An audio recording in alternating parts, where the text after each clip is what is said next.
Aku rasa aku buat mistake paling besar aku waktu aku form 2. Aku rasa hidup aku macam dah hancur.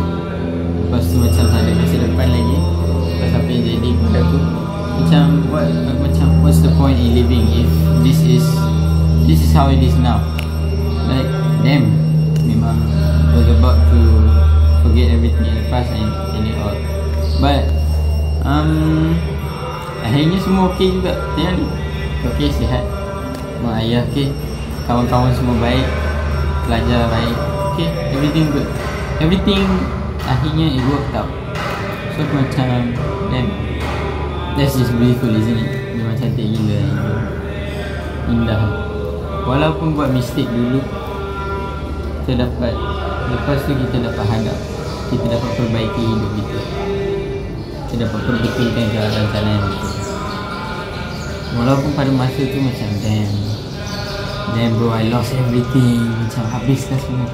But still, after that, everything just works out. Semua baik balik, macam oh, isn't that nice? So I think okay kalau kita buat mistake, never mind, tak apa.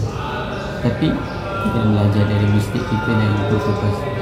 So I think that's one of the most beautiful things about life. The ability, the thing that you can just make a mistake now, and the future, even though you made that mistake back then 5, 10, 15 years ago, the future still end up being someone. I think that's just absolute cinema.